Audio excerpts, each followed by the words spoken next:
Gujarat university ખાતે ભારત કુલ અધ્યાય 2 festival CM Bhupendrabhai પટેલના અધ્યક્ષસ્થાને 3 દિવસીય ફેસ્ટિવલનું આયોજન કરવામાં આવ્યું છે। સાંસ્કૃતિક વારસા ધર્મના શાશ્વત મૂલ્યોને ઉજવવાની આ એક પહેલ છે। ઉત્સવ કલા સાહિત્ય સંગીત અને સંવાદના કાર્યક્રમો યોજાયા। ભારતની સાંસ્કૃતિક ઓળખને જીવંત અને સંરક્ષિત કરવાનો હેતુ છે।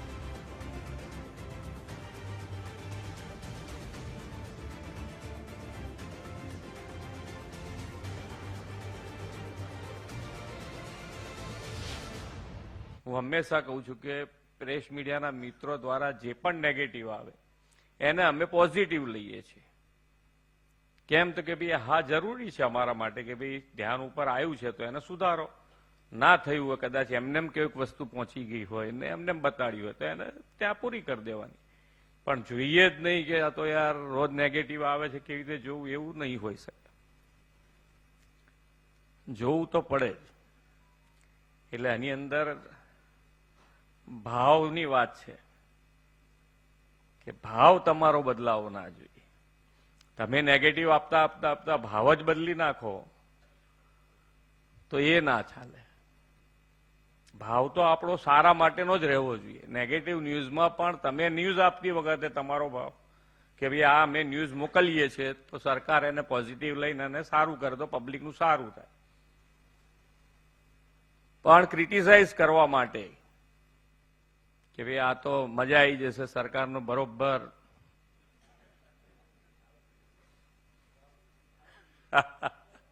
એવો શબ્દ મારાથી વપરી ના શકાય ને।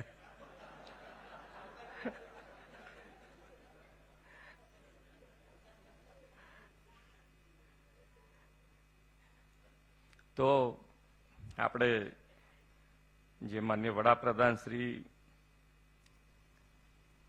વિકસિત ભારત સુધી આપણે દેશને લઈ જવો છે, અને એ વિકસિત ભારત સુધી લઈ જવો હોય તો આપણે સાથે મળીને કામ કરવું।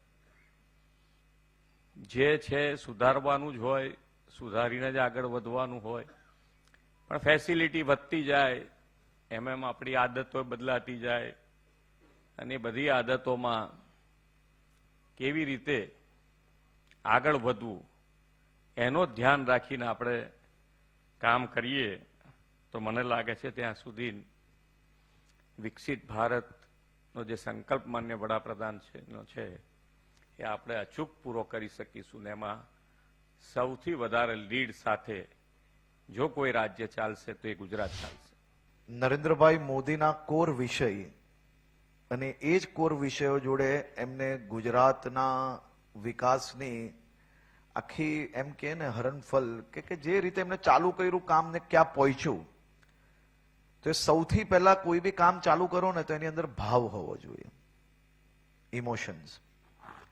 અને ઇમોશન્સ જ્યાર તક તમારું એ સ્ટેટ માટે એ કામ માટે ના હોય ને ત્યાર તક કંઈ થઈ જ ના શકે। જેને પોતાના રાજ્યમાં કંઈ બગાડ થાય કે કંઈક સારું થાય તો ખુશી થવી જોઈએ, અને કંઈ બગાડ થાય ને દુઃખ ના થાય ને એ વ્યક્તિની અંદર ભાવ ના હોય।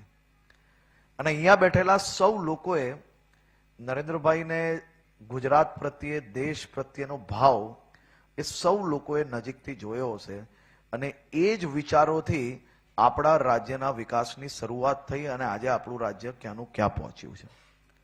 એટલે ભાવ, રાગ અને તાલ આ ત્રણ વિષયો પર આવનારા આ સેશન્સ દરમિયાન ચર્ચાઓ થવાની છે। મીડિયા ક્લબના બધા સાથી છે, એમ તો બ્રહ્મવિહારી સ્વામીએ બધું કહી જ લીધું છે, એટલે મેં મારા બધા ડોક્યુમેન્ટ્સ બાજુમાં મૂકી લીધા છે। હું 2 જ મિનિટમાં મારી વાતને પૂર્ણ કરવાનો છે। અમારો જે ભાવ હતો એમને કહી લીધો છે, અમારે બહુ બોલવાની હવે કઈ જરૂર રહ્યું નથી। થોડું તમે એ બી સારું કહ્યું કે પોતાની જાતને બી પ્રશ્ન આપણે પૂછવો જોઈએ, કારણ કે આજકાલ એવું થઈ ગયું છે કે ઘણીવાર ભાવ બાજુમાં રહી જાય છે ને ઈગો વધારે આગળ આવી જાય છે।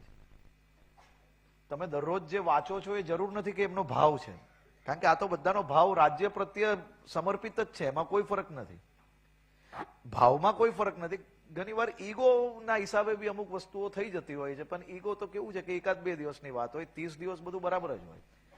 અમારા લોકોની દોસ્તી એ કટિબદ્ધ છે, એ અતૂટ છે, અદ્ભુત।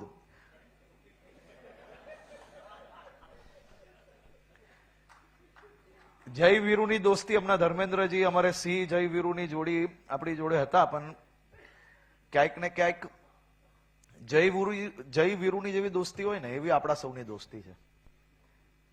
અમારે વહેલી સવારે ખાલી ન્યૂઝ વાંચ્યા પછી થોડી વાર 2-3 કલાક ચર્ચાઓ ચાલે, પછી 12 વાગ્યાથી એ લોકો કામે લાગી જાય ને અમે લોકો કામે લાગી જાય.